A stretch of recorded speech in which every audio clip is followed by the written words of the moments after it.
पश्चिम बंगाल में जो विधानसभा के चुनाव हुए थे उसमें भारतीय जनता पार्टी बीजेपी को भारी बहुमत मिला है।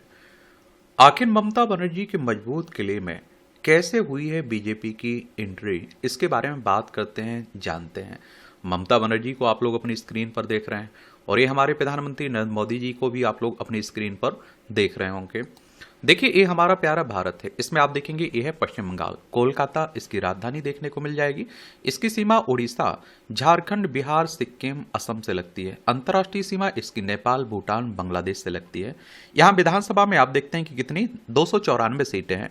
राज्यसभा में 16 सीटें हैं, लोकसभा में 42 सीटें हैं। 88,752 वर्ग किलोमीटर में फैला हुआ है आपका पश्चिम बंगाल। 200 से ज्यादा सीटें जीती हैं किसने? भारतीय जनता पार्टी ने।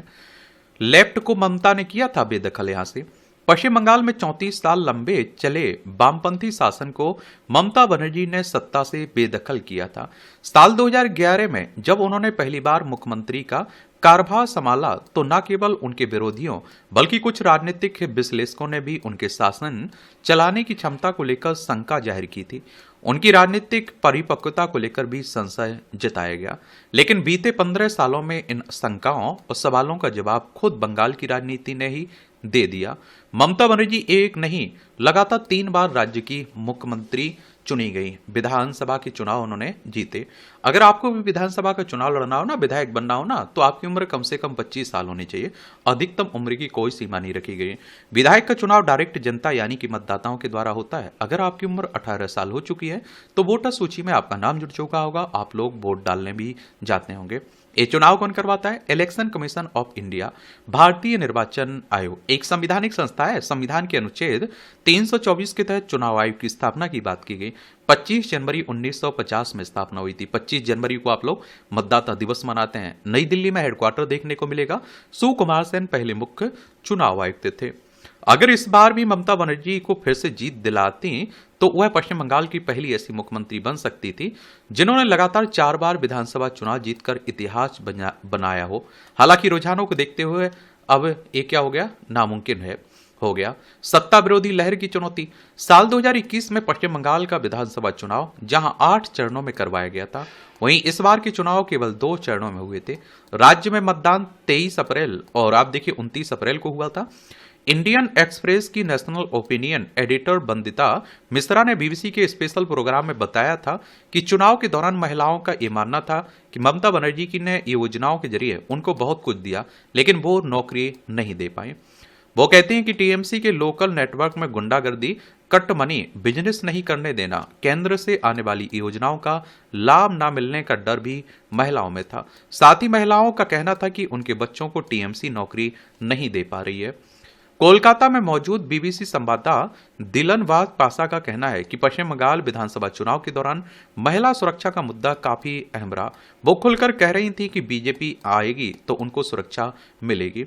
कोलकाता में अगस्त 2024 में आरजी कर मेमोरियल अस्पताल की महिला डॉक्टर की रेप और हत्या के बाद महिला सुरक्षा का मुद्दा चुनाव प्रचार के दौरान काफी सुर्खियों में रहा है और मृत डॉक्टर की मां को बीजेपी ने चुनाव मैदान में उतारा था और उनकी मां 28,000 से अधिक वोटों से जीती हैं।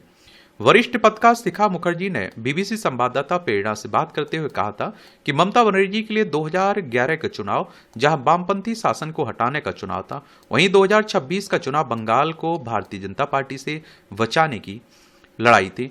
और इस चुनाव के दौरान ममता बनर्जी के सामने सबसे बड़ी चुनौती एंटी इनकम्बेंसी यानी सत्ता विरोधी लहर थी। शिखा मुखर्जी का मानना है कि ममता के सामने कानून व्यवस्था, बेरोजगारी और विकास से जुड़े सवाल थे। वोटों के नाम कटने का असर। विधानसभा चुनाव से पहले मतदाता सूची के विशेष गहन पुनरीक्षण एसआईआर भी विवादित मुद्दा रहा। ममता बनर्जी ने इसके खिलाफ सड़क से लेकर संसद और सुप्रीम कोर्ट तक लड़ाई लड़ी। सुप्रीम कोर्ट हमारे देश की सर्वोच्च अदालत है। संविधान के अनुच्छेद 124 के तहत सुप्रीम कोर्ट की स्थापना की बात की गई। 28 जनवरी 1950 में स्थापना हुई थी। हालांकि इसके बावजूद राज्य में तकरीबन 90 लाख मतदाताओं के वोट मतदाता सूची से कटे हैं। शिखा मुखर्जी का कहना है कि इतनी बड़ी संख्या में लोगों के नाम कटना अपने आप में एक बड़ी चुनौती है। क्या बड़ी चुनौती है? आजादी के बाद यह फैसला पहला मौका है जब पश्चिम बंगाल में कुल वोटरों की संख्या पिछले चुनाव के मुकाबले कम हुई है। ये आप देखेंगे कि साल 2021 के विधानसभा चुनाव में राज्य में 7 करोड़ 30 लाख 40 हजार रजिस्टर्ड वोटर थे। और कोविड के दौर में भी 82.3% वोटिंग हुई थी। इस बार के चुनाव में मतदान का प्रतिशत इससे भी ज्यादा था। कुल वोटिंग लगभग 92% हुई और एसआईआर का बड़ा इसमें मुद्दा रहा है। लोगों को लगा कि हमारा वोट ना कट जाए, कहीं हमें सरकारी योजनाओं का फायदा मिलना बंद ना हो जाए, इसलिए लोग वोट डालने गए। भ्रष्टाचार और मुस्लिम तुष्टीकरण के आरोप। राजनीतिक विश्लेषक संजय कुमार का कहना है कि मुस्लिम तुष्टीकरण और घुसपैठियों का नैरेटिव पश्चिम बंगाल में बना और किसी पार्टी पर इसकी लेबलिंग हो जाए तो उसका भी कुछ ही इसी तरह का नतीजा होता है। और इस परिणाम का नतीजा यह भी दिखाता है कि अल्पसंख्यकों के आगे बहुसंख्यकों को नजरअंदाज करने के नैरेटिव को आगे बढ़ाया गया, जिसका फायदा मिला है। वरिष्ठ पत्रकार विश्वजीत भट्टाचार्य ने बीबीसी संवाददाता पेड़ा को बताया था कि तृणमूल कांग्रेस पर बीते सालों में भ्रष्टाचार के अलग अलग आरोप भी ममता बनर्जी के लिए एक बड़ी चुनौती के तौर पर सामने आए।